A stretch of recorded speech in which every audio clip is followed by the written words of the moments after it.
Service റോഡിലെ വൻ കുഴി മുടിക്കോടിൽ ഗതാഗതക്കുരുക്ക് നിത്യസംഭവമാകുന്നു. തിങ്കളാഴ്ച 4 മണിക്കൂർ നീണ്ട ഗതാഗതക്കുരുക്ക് അനുഭവപ്പെട്ടു. അത്യസന്ന രോഗിയുമായി എത്തിയ ആംബുലൻസും ഗതാഗതക്കുരുക്കിൽപ്പെട്ടു. ചെമ്പുത്ര വരെ വാഹനങ്ങളുടെ നീണ്ട നിര. മണ്ണുത്തി വടക്കഞ്ചേരി ദേശീയപാതയിലെ മുടിക്കോട് സെന്ററിൽ ഒരാഴ്ചയിലേറെയായി ഗതാഗതക്കുരുക്ക് നിത്യസംഭവമാകുന്നു. രാവിലെ 6 മണി മുതൽ ആരംഭിക്കുന്ന ഗതാഗതക്കുരുക്ക് രാവിലെ 10:30 വരെ നീണ്ടുനിൽക്കും. തിങ്കളാഴ്ച അനുഭവപ്പെട്ട ഗതാഗതക്കുരുക്കിൽ പാലക്കാട് ഭാഗത്തു നിന്നും അത്യസന്ന രോഗിയുമായി എത്തിയ ആംബുലൻസും അകപ്പെട്ടു. വളരെ പാടുപെട്ടാണ് ആംബുലൻസ് ഗതാഗതക്കുരുക്കിൽ നിന്നും രക്ഷപ്പെട്ടത്. പ്രദേശത്ത് അടിപ്പാത നിർമ്മാണം നടക്കുന്നതിനാൽ 200 മീറ്റർ ദൂരം സർവീസ് റോഡിലൂടെയാണ് വാഹനങ്ങൾ കടത്തിവിടുന്നത്. അവിടെയാണ് വലിയ കുഴി രൂപപ്പെട്ടിട്ടുള്ളത്. ദേശീയപാതയ്ക്ക് സ്ഥലം ഏറ്റെടുക്കുന്നതിന് മുൻപ് കിണറുണ്ടായിരുന്ന സ്ഥലമായിരുന്നു ഇവിടം. വലിയ ഭാരവാഹനങ്ങൾ അടക്കം പോകുന്നത് മൂലം കുഴിയുടെ വ്യാപ്തി വലുതായിരിക്കുകയാണ്. പ്രദേശത്ത് ഇരുചക്രവാഹനങ്ങളും 4 ചക്രവാഹനങ്ങളും അപകടത്തിൽപ്പെടുന്നുണ്ട്.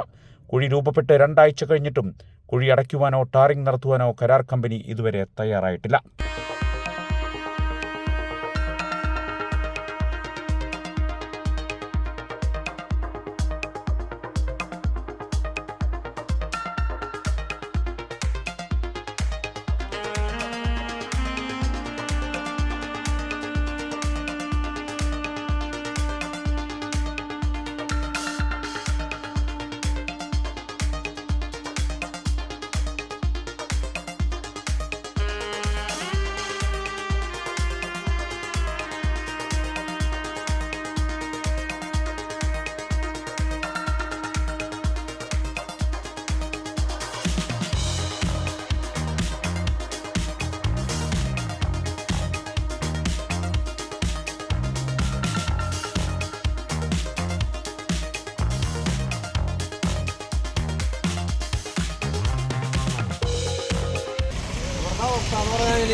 ദിവസം നോക്കണം ഇവിടെ.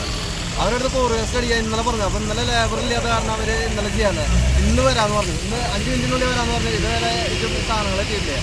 പിന്നെ കുറേ സ്കൂൾ പിള്ളേർ, ജോലിക്ക് പോകുന്നവർ, അതേപോലെ തന്നെ ഈ ആംബുലൻസ് സർവീസുകളൊക്കെ എല്ലാവരും ബ്ലോക്കിൽ പെട്ടെടുക്കുകയാണ്. ചാനലിനേക്കാളും വലിയ ബ്ലോക്കാണ് ഇവിടെ. ഒന്നാമത് ഇവിടെ ഈ സർവീസ് റോഡിന് വീതിയില്ല.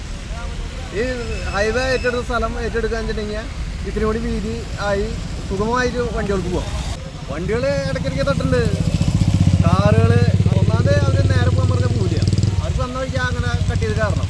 അങ്ങനെ വലിയ വലിയ ടോർസ് വലിയ വണ്ടിയാരടുത്ത് പറഞ്ഞിട്ട് കാര്യമില്ലല്ലോ. അവർ കണ്ണ് കാണില്ല, മൂക്ക് കാണില്ല എന്ന് പറഞ്ഞ പോലെയാണ് നേരെ കയറുക.